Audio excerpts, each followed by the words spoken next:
Bismillahirrahmanirrahim. Assalamualaikum warahmatullahi wabarakatuh. Waalaikumsalam warahmatullahi wabarakatuh. Kami dari kelompok 6.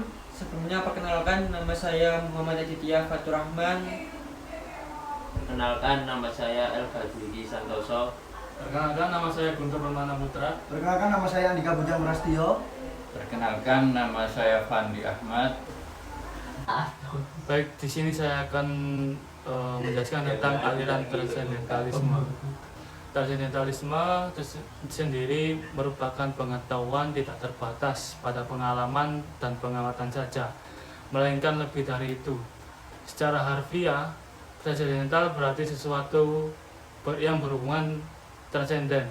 Transendental meyakini bahwa segala sesuatu yang ada diciptakan oleh Tuhan Yang Maha Kuasa yang berada di luar lingkup sains, lebih tepatnya tidak bisa dijelaskan oleh logika. Aliran transendental akan selalu mengingatkan kepada manusia bahwa tugas dan kewenangan yang dilakukan harus selalu disandarkan pada moral dan etik serta ajaran-ajaran agama masing-masing, di mana ajaran agama tersebut merupakan sandaran hidup manusia yang bertuhan. Baik, di sini saya akan membahas tokoh-tokoh yang menganut aliran transendentalisme. 1.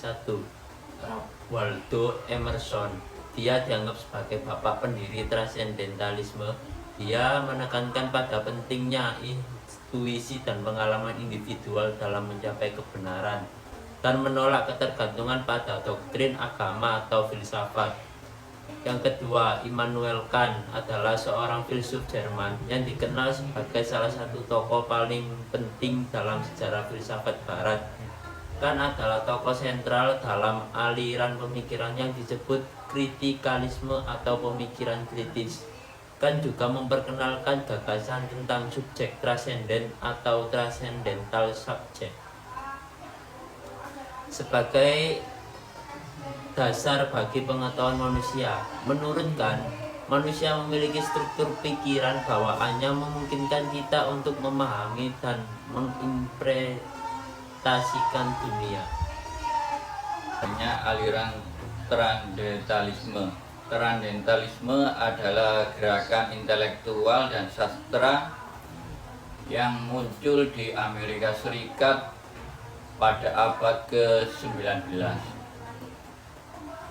Gerakan ini dianggap bermula pada akhir tahun 1820-an dan mencapai puncaknya pada tahun 1836. Ketika Ralph Waldo Emerson menerbitkan esainya yang berjudul Natur atau Alam, transendentalisme menekankan pentingnya pengalaman pribadi dan intuisi dalam mencari kebenaran serta makna kehidupan.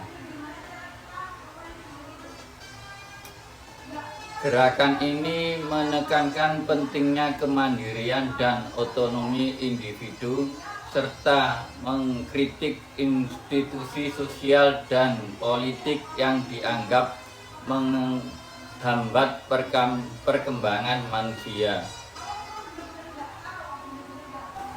Baik, saya akan melanjutkan penjelasan terkait faham transendentalisme mendapat tempat kalangan intelektual. Ralph Waldo Emerson sangat jauh berbeda seperti aliran transendental yang dibawakan oleh Immanuel Kant. Penekanan Kant adalah dari perenungan murni bahwasanya ilmu mencapai kepastiannya jika diolah dengan intelektual, karena intelektual melalui proses pengelolaan. Di situ ada proses subjek yang hadir dari diri kita, yaitu nilai ketuhanan.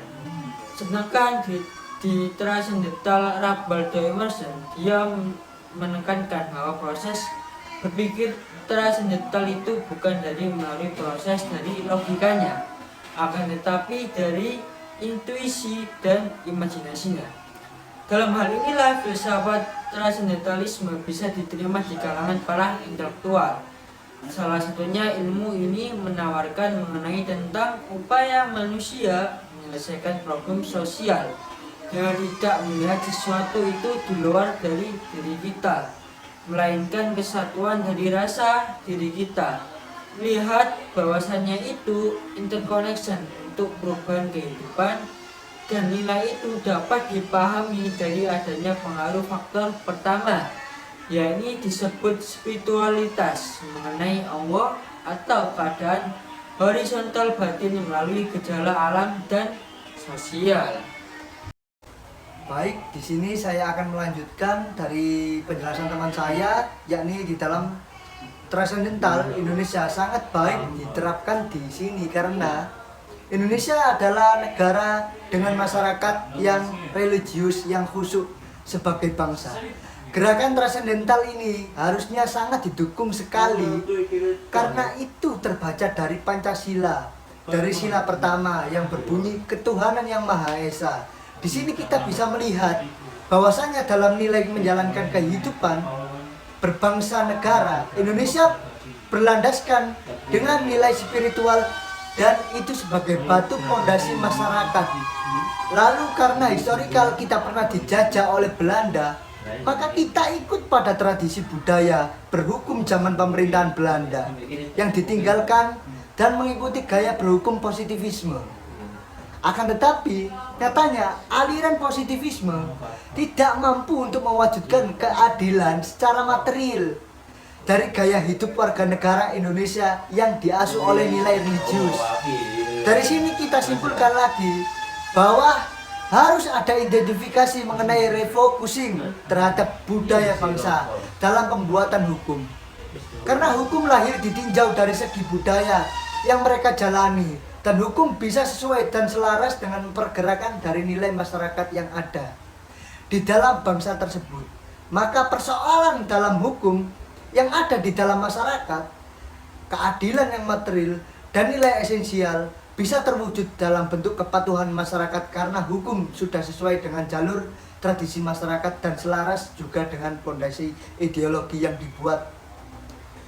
Pedoman perkembangan negara dalam menyelesaikan sesuatu. Sekian dari presentasi dari kelompok saya. Saya akhiri. Akhirul kalam. Wassalamualaikum warahmatullahi wabarakatuh.